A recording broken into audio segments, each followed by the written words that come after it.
ମୋ ଝିଅକୁ ନ୍ୟାୟ ଦରକାର। ଥାନାରେ ମୋ ମାନ ସମ୍ମାନକୁ ସବୁ ନିଲାମ କରିଦେବେ। ଆମ ଧନ ଦେଇ କରି ଆସାମୀକୁ ମୁଁ ଫାଶୀ ଖୁଣ୍ଟରେ ଝୁଲେଇ ଦେବି। ବସି ବସି କେଫା ମାରୁଛନ୍ତି ତ ସେଥିପାଇଁ ବଡ଼ ବଡ଼ ଭାଷଣ ମାରୁଛନ୍ତି। ନିଲାମ ହେଲେ ଏଭଳି ଅବାନ୍ତର କଥା ଗୁଡ଼ା ସବୁ ପାଟିରୁ ବାହାରେ। ତୁ କହୁ କାଲି ସକାଳେ ଯେତେବେଳେ କୋର୍ଟରେ ପ୍ରମାଣ ହେଇଯିବ କି ତାକୁ ଦୁଷ୍କର୍ମ ହେଇଛି କ'ଣ ହବ? ତା ବାହାଘର ହେଇପାରିବ ନା? ବରଂ ସାରା ଜୀବନ ଘର ଘର ଏମିତି ବସି କାନ୍ଦିବ। ଖାଲି କାନ୍ଦିବନି ବେଦାନ୍ତ, ତାର ପ୍ରତ୍ୟେକଟି ଲୁହବୁନ୍ଦ ମୋତେ ଅଭିଶାପ ଦବ। ସାଙ୍ଗ ମୁଁ ସହିପାରିବିନି। ଆରେ ନାରୀ ଜାତିକି ସମ୍ମାନ ସୁରକ୍ଷା ଦଉଥିବା ଏ ମହାମାନବ ମାନ୍ୟବର ମହାପାତ୍ର କେବେ ବି ସହିପାରିବୁନି। ମୋ ଝିଅର ଜୀବନ ନଷ୍ଟ କରିଦେଲା ପରେ ତମେ ଏଠିକି କୁଆଡ଼େ ଆସିଛ? ମାଉସୀ ନମସ୍କାର। ଗୋଟେ ଦୁଷ୍କର୍ମକାରୀ ଭାଇର କୁକର୍ମକୁ ନେଇ ଆମେ ଦି ଭାଇ ମୋତେ ତଳକୁ କରି ତମାନ ପାଖରେ ଠିଆ। ଆଉ କିଛି ଭାଷଣ ଦବା ଦରକାର ନାହିଁ। ବାହାରି ଯାଅ, ବାହାରି ଯାଅ ମୋ ଘର, ବାହାରି ଯାଅ କହୁଛି। ବୋଉ ତୁ କାହା କ'ଣ କହୁଛୁ? ରହିବେ ନା ମାଉସୀ କହିବାକୁ ଦେ। ତା ଝିଅ ପ୍ରତି ବ୍ୟଭିଚାର ହେଇଛି, ତାଙ୍କର ଗାଳି ତିରସ୍କାର ଶୁଣିବା ତ ମୋର ପ୍ରାପ୍ୟ। ସେ ଭାଷଣ ନଦୀ ଚୁପଚାପ ଚାଲି ଯାଆନ୍ତୁ ଉଠୁ। ଆପଣ ମାନେ ବଳି ବଳି ଦେଖିଲେ ମୋତେ ଘୃଣା ଲାଗେ। ଜାଣୁଛି କି ତା ତତେ ବହୁତ କଷ୍ଟ ହେଇଛି, ତ ମୁହଁ ଦେଖି ମୁଁ ଅନୁଭବ କରିପାରୁଛି। ତତେ କଷ୍ଟ ହେଇଛି କହିଲେ ମତେ କଷ୍ଟ ହେଇନି। ସେଇଥିପାଇଁ ବା ଆମେ ଦି ଭାଇ ତମମାନ ପାଖରେ ଗୋଡ଼ ଭାଙ୍ଗି ଠିଆ ହେଇଛୁ। ତମେ ଚାହିଁଲେ ଏ ସମସ୍ୟାର ମୁଁ ସମାଧାନ କରିବି। କି ସମାଧାନ କରିବେ ଆପଣ? କି ସମାଧାନ କରିବେ? ମୋ ଯେମିତି ଯନ୍ତ୍ରଣାର ଚୁଇର ଚଳି ଯାଇଛି, ଠିକ ସେମିତି ଆପଣଙ୍କ ଭାଇ ଚଳିଯିବ। ଏ ଭାଇ ତମେ କାହିଁକି ଛିଡ଼ାଇଛ? ଏ ବାର୍ତ୍ତାଟାକୁ ଥାନାକୁ ନେଇ ଚାଲ। ଏ ଇଡିଆଟାକୁ ଫାଶୀ ଖୁଣ୍ଟରେ ଝୁଲେଇ ଦିଅ। କଣ କହିଲୁ? ଏଇଟା ଗୋଟେ ବାସ୍ଟାର୍ଡ। ଆପଣ ଭଲ ଭାବରେ ଜାଣିଥିବେ ସିଏ କ'ଣ? ଠିକ କଥା କହିଲୁ। ଏ ବାସ୍ଟାର୍ଡଟା ବା ସେ ତ ଫାଶୀ ପାଇବ ମୁଁ ତ କୁକର୍ମ କରୁଛି। ଭୁଲ ମାଗିବ ତ ମନ ବି ଶାନ୍ତି ହବ। ନୀଲଠା ମୁଁ କଣ ତଳକୁ ଠିଆ ହେଇଯିବେ? ଭୁଲ ମାଗୁନ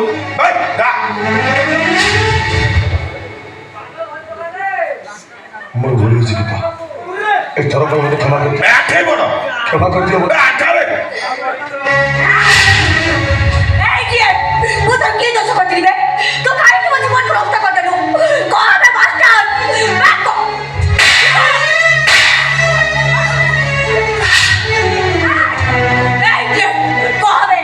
ମୁଁ ତ କି ଦୋଷ କରିଥିଲି? ତୁ କାହିଁକି ମୋ ଜୀବନକୁ ନଷ୍ଟ କରିଦେଲୁ? କଣ ବେ ବାସ୍ଟାର୍ଡ? ଗୀତା ତୁ କ'ଣ ପାଗଳ ହେଇଯାଇଛୁ? ମୁଁ ପାଗଳ ହେଇଯାଇଛି। ଏଇ ବାସ୍ଟାର୍ଡଟା ମୋତେ ପାଗଳ ସଜେଇ ଦେଇଛି। ଗୀତା ତୁ ଟିକେ ଚୁପ୍ ହେଇଯା। ତୁ ଟିକେ ଚୁପ୍ ହେଇଯା। ଗୀତା ମୁଁ କହୁଛି ବାଟା, ତୁ ଆହୁରି ବାଟା। ତାକୁ କଣ ହାତରେ ପାରୁନୁ ତ?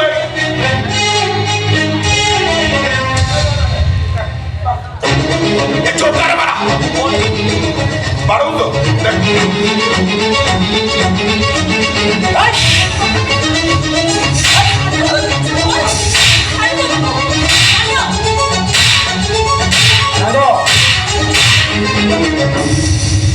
ମରିଯିବ ଏଇଟା।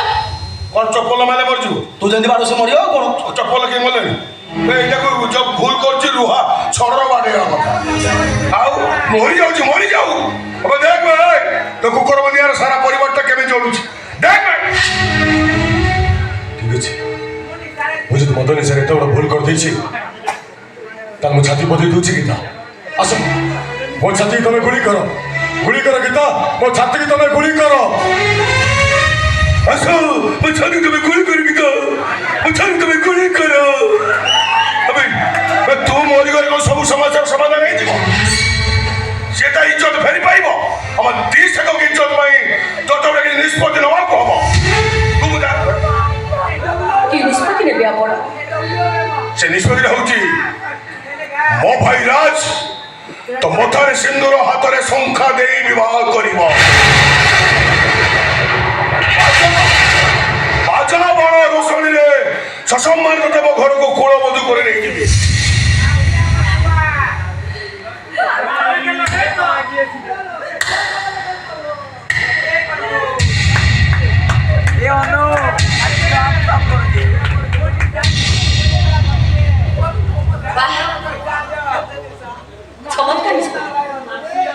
তাহলে তো ইয়ারি ভଳି অমଣିଷ ପଶୁମାନେ ପକେଟରେ ଶଙ୍ଖା ସିନ୍ଦୁର ପୁରେଇ ଗୋଟାଏ ପରେ ଗୋଟାଏ ଝିଅକୁ ଦୁଷ୍କର୍ମ କରି ଚାଲିବେ ଆଉ ତାପରେ ତାକୁ ଶଙ୍ଖା ସିନ୍ଦୁର ପିନ୍ଧାଇ ସ୍ତ୍ରୀ ଭାବରେ ଗ୍ରହଣ କରିବେ।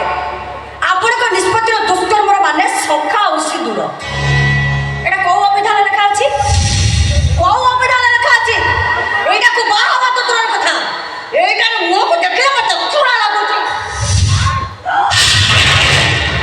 ଗୀତ ଟିକେ ହୋସ ରହି କଥାବାର୍ତ୍ତା କର। ମୋର ଆଉ ହୋସ ନାହିଁ ରେ ବେଦାନ୍ତ। ଆମେ ପୁରୁଷ କଣ ହେଇଗଲା କି ମୋ ଭାଇଟା ଭୁଲ କରିଥିଲା ବୋଲି ମୁଁ ଗୋଟଳେ ପକେଇଲି। ସିଏ ତ ହାତରେ ମାଇଲା ଜୋତାରେ ମୁଁ ପିଟେଇଲି। ଅପମାନ પર ଅପମାନ ତା ବୋଲେ ମୋ ଭାଇ ସେ କି ସୁନ୍ଦରିଆ ଟୋକାର ତା ମୁହଁକୁ ଚେପ ପକେଇଲୁ। ଏତେ ସାହସ ତୋର ମୋ ଭାଇକି ଜେଲରେ ଯୋଉ ହବୁ ତ ହେଇଯାଉ ଜେଲ ଫାଶୀ ହେଇଯିବ ତ ହେଇଯାଉ ଫାଶୀ। ମୁଁ ଦେଖିବି ତ ଇଜ୍ଜତ ତୁ କେମିତି ଫେରି ପାଇବୁ। ଆଉ ଯେ ଯୋଉ ଅପମାନ ପାଇଲୁ ମାଉସୀ ଦେଖା ହବ କୋର୍ଟରେ। ଝିଅକୁ ନେଇକି କୋର୍ଟ ଦୌଡୁଥିବ। ବାବା ଯାଅ ଦେଖା ହବ ସେଇ କୋର୍ଟ। আমার ঝুয়া কেমন ইজ্জত ফেরি পাইব দেখি। মতে কଣ বুঝাউଛୁ କୋର୍ଟରେ ଦେଖା ହବ ତୋ ମାଆକୁ ବୁଝା।